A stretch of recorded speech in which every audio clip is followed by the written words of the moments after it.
Welcome to SoCal Surf with Dan Nappy. Today we went back to the north side of the pier, and it wasn't nearly as good as yesterday. It was a little choppy at first, which kept getting worse.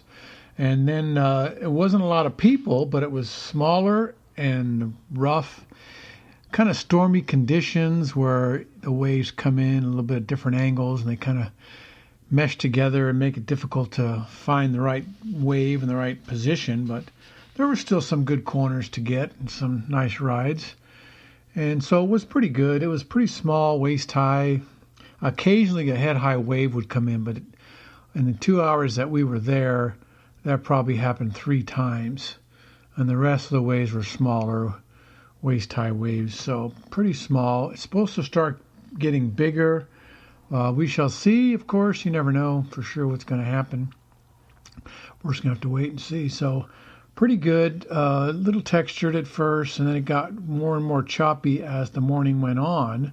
There were kids on the south side. They were high school was doing some kind of a surf contest. And so it was pretty crowded on the north side after a little while. And there wasn't a lot of waves to catch. So it's not that there was a ton of people, but there was enough that there wasn't enough waves to go around, so it made it difficult to find one. But I found a few, so happy about that.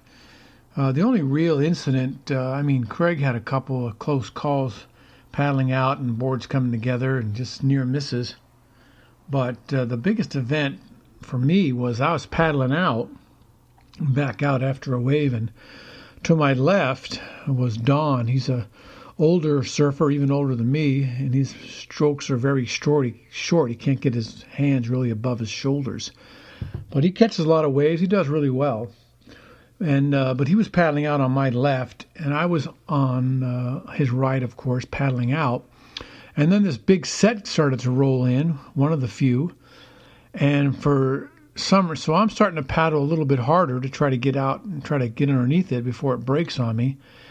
And just about when it's getting right on top of us, Don decides to make a right turn in front of me. And I have to slow down because he's literally cut me right off, close enough that I could grab his leash. And then here comes the wave right in front of him. And so he's about ready to go over it because he's on a longboard and he can't duck dive it. So he's just charging for it as hard as he can. And so all I could do was duck dive.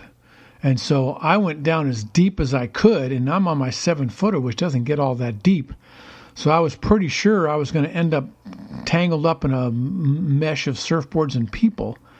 But I was able to get underneath him, and as I did, I felt the wave break on us, and I felt him, or his board, I'm not sure which, slide across my back. And so it wasn't a hit, it was just a slide, so I wasn't hurt. And then as I popped up behind the wave, he was about 5 to 10 feet behind me. So he had flew up and over me as I went under. And so we were separated at that point. By the time he got back on his board, I was already gone. And then I never had a chance to talk to him after that. He moved down to my right or north as I paddled a little bit to the south. And so I don't know if he knew how close he was to me and decided to get away from me and not have to talk about it, or if he just decided to go further north for wave purposes. I don't know, but it was pretty intense there for a few seconds as this unfolded. And you just never know what people are going to do. And so luckily I was able to get underneath them. Otherwise it would have been really ugly. I'm sure we would have dinged up some boards and had to get some repairs otherwise. So managed to avoid that little disaster. And so caught another good wave. A couple of waves. Twice I stood up, and one time the leash was wrapped around my leg and in between my toes as I stood up. And so that makes it very difficult for your footing, because you can't just, shake it loose. It's caught in between your toe and your leg, and by the time you shake it loose, you're going to be under the water. So all I could do was ride a little bit and then just kick out because I couldn't really maneuver because I didn't have my feet right. Another time the leash caught on my foot, and by the time I shook it loose, again, my feet were not right. on the board, and I wasn't able to do any good turns. I was just more like just kind of ride it out and then just paddle back out. So a couple of ways I kind of waste it with leash problems. But other than that, not as good as yesterday. I had a lot more fun yesterday.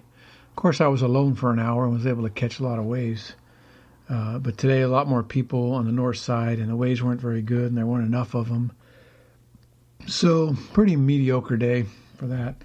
So that's it for today. We're going to just have to see what tomorrow shall bring. It could be good. Could be crappy. I don't know. You never know. So we'll see. Thanks for listening. Check out our sponsors, nappyclothing.com, Merch Hero, Task Bullet, and Swing Easy Hammocks. Thanks for listening. Bye.